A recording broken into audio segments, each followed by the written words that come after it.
खैर का जी कूलर जड़ा ना हुण लादा होण लगा सही होण लगा अल्लाह खैर करे देखो निकलदा की है मैं थोड़ा बम शम कर दो खींच यार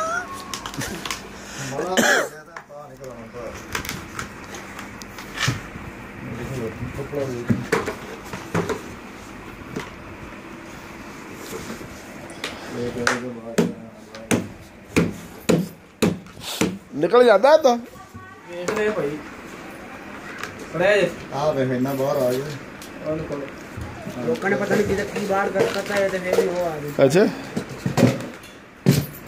सबसे तो बात को डिपेंड करते हैं इन्हें कहना कि दिन ना रात में ਇਹਨੂੰ ਫੜ ਕੇ ਰੱਖੋ ਕੁੰਡੇ ਨੂੰ हां ਕੁੰਡਾ ਸਾਈਡਾਂ ਤੋਂ ਫੜ ਕੇ ਰੱਖੋ करा ਕੁੰਡੇ ਨੂੰ ਸਾਈਡਾਂ ਤੋਂ ਫੜ ਕੇ ਰੱਖੋ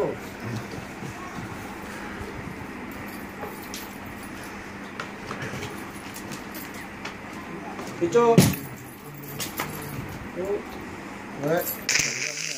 निकल जा कटो भाई ओ भाई गैस ना चलो तेरा हाथ मार एकदम ना एकदम आहा आगे बाहर ना ना बाहर पर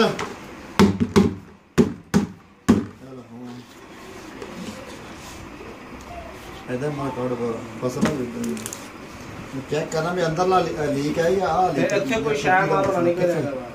ओए उदा ही जिदा कर रहा सी तेरे इधर हो जाना इधर लसना ड्रम हो जाना इधर लसना लो आ गया बात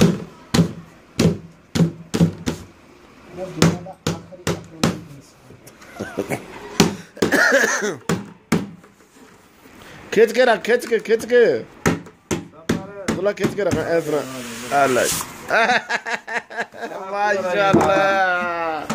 लो जी माशाल्लाह ये आ गया जी कूलर बाल्टी लीक है या की चक्कर है दोबारा